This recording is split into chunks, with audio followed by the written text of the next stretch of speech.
Hey guys, welcome back to part 3 of Slipping Out episode 5, the last part of exploring the evil within. So we are in the elevator at the start of chapter 11 and then it all starts to go wrong.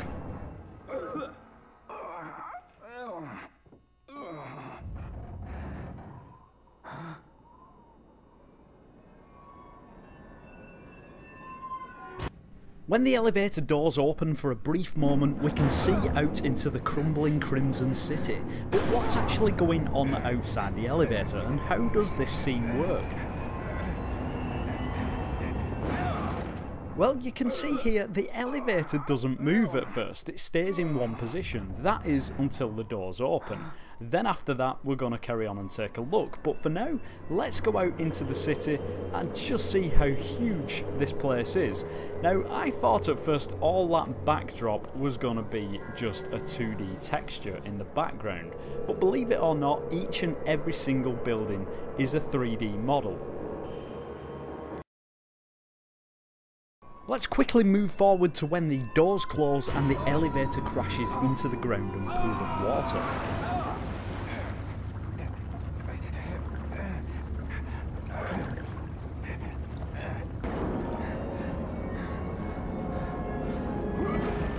Normally you wouldn't be able to see from this camera angle, but if you look closely you can see Sebastian swim out of the elevator.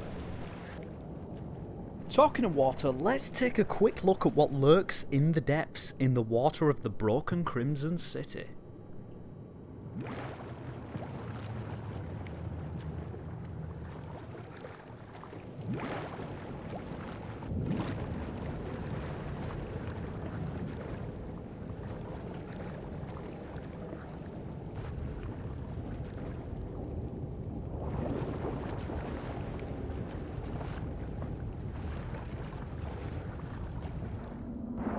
Alrighty, so moving on, as we've got a lot to cover in this one. At this point we see Julie in a bit of a situation, so let's go and take a closer look at what's going on over here. What is this? Hi Slippy. Hi Kicking Butt 29, or HD Gamer as I knew you were called. You know what, I'm going to include this in the video because I know you've been a subscriber for quite a while and you're always here to support the channel, so here you go dude, you've just managed to unknowingly get yourself into one of my videos. Everybody say hi to Kicking Butt 29. Whilst I'm being attacked by Hearsay, I think it's pronounced, I'm sure someone will correct me if I'm wrong, during chapter 12 The Ride, we're going to just take a quick zoom out just to show you what's going on with the city.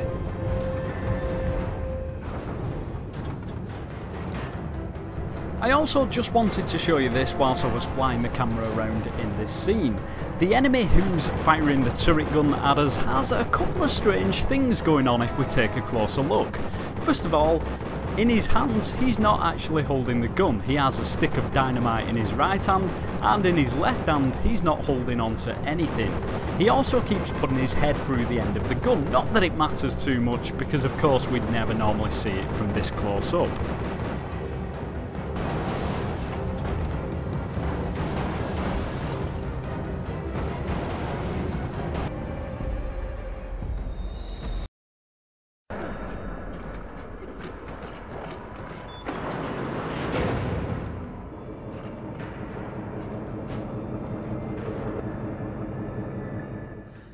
This cutscene gave me the opportunity to show again how characters and objects can appear and disappear depending on which direction the camera would normally be facing at that time. He's after Leslie. What, he needs to finish his science project? Don't patronize me. I have orders. I can't let him have this boy. Leslie is the only one he can...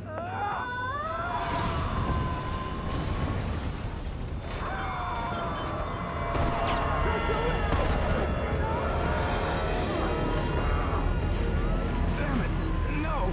Pretty messed up when you view it from just one angle. At this point I kind of wanted to know what it looked like outside of the subway, so let's go and take a quick look.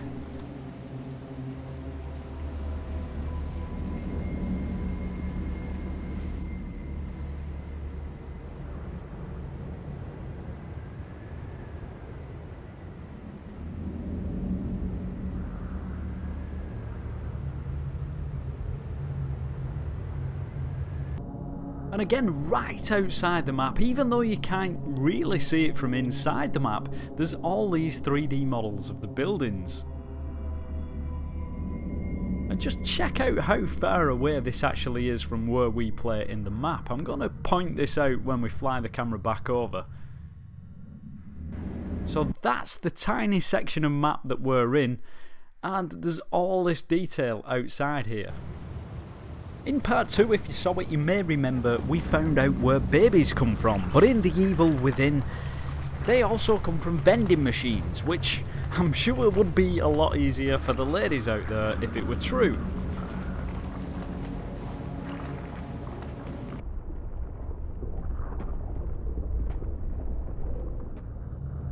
Just in case anybody's wondering what's in this caged off section of the subway station, here it is.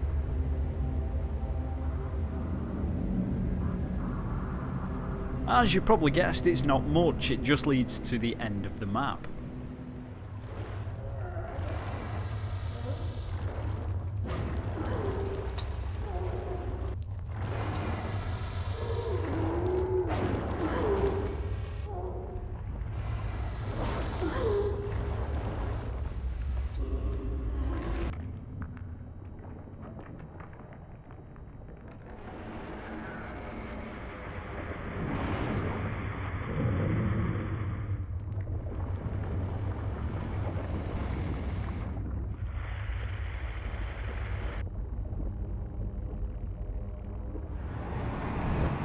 Here is the quell, and I was interested to find out how it moved from one vent to another. It was difficult to film this, but I managed to get a shot of it happening.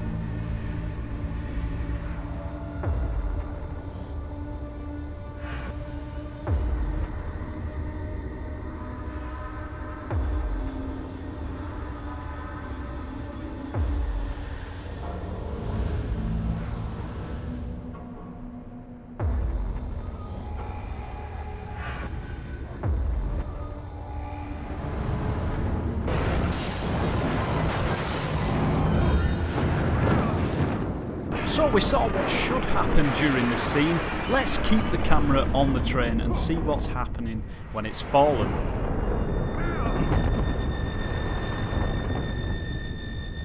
And of course, Sebastian isn't in the next carriage of the train, he's now in a corridor that's hidden just behind the map.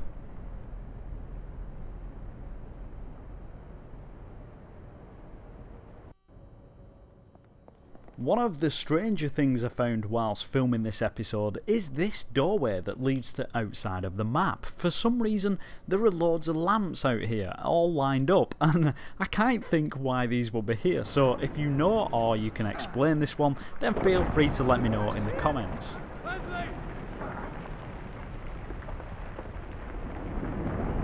Just after this we find ourselves in a corridor that appears to collapse into the ground, but this is actually nothing more than an awesome visual trick, because the corridor isn't falling, it's this muddy ground texture at the end of the corridor that is rising.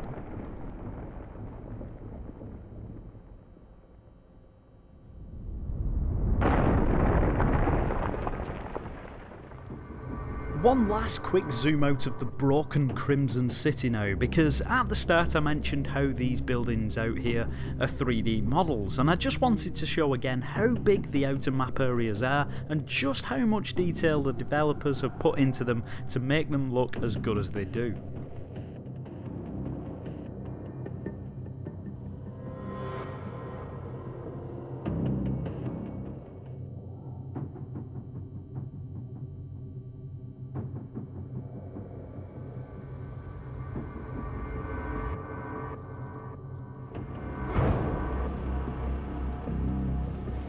Believe it or not, when we enter the hospital grounds, if we take the camera up into the sky, we find that not only is there just one main section of hospital, the one we're in, but on each side of this main section is a model of just the exterior of the hospitals, like the ones we've seen throughout the video.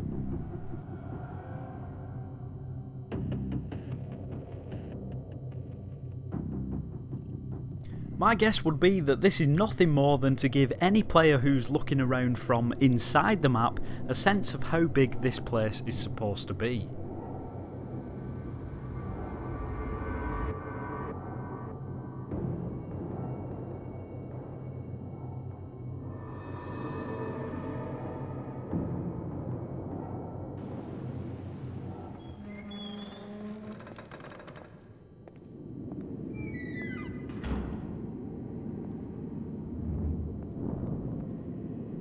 Throughout the whole game we have these scenes where we talk to this man in a cell, and I believe this guy is Ivan Diaz, although I'm not 100 on that, I'm only going off the wanted posters. But anyway, we never really get to see his face properly the way the light is.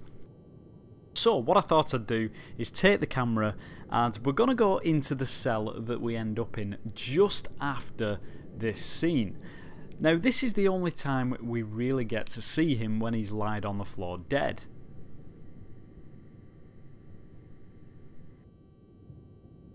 And as you can see, we can't really see his face very well, even with the flying camera. But if I take the camera out the back of the cell and just go to the left here, we can find him in a classic T-pose position. And it's here that we can see his face properly. So if you ever wanted to know what he looks like, here it is.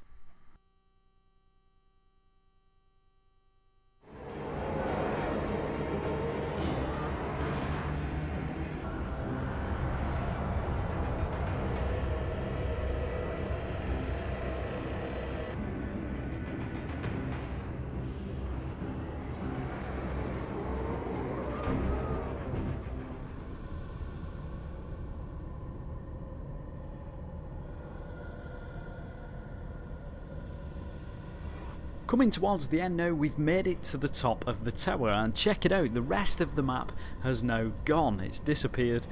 But there is just this little black box, and if we go inside we can find that Ruvik is down here waiting for us.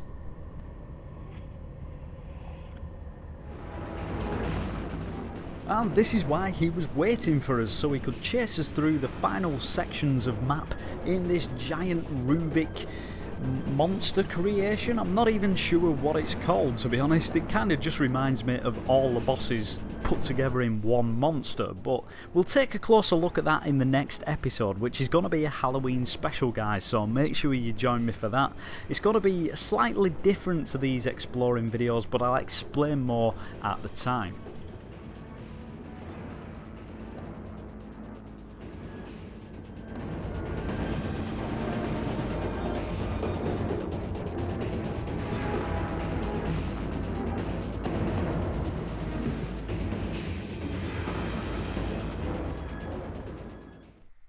So there we go, guys, that is it for this episode. I hope you've enjoyed all 3 parts to it. If you want to, feel free to join me on Twitter and Instagram to get inside info on Slippy Slides, and also I post extra videos and pictures on there that you won't see on here. But thanks for watching, as always, take care and stay slippy.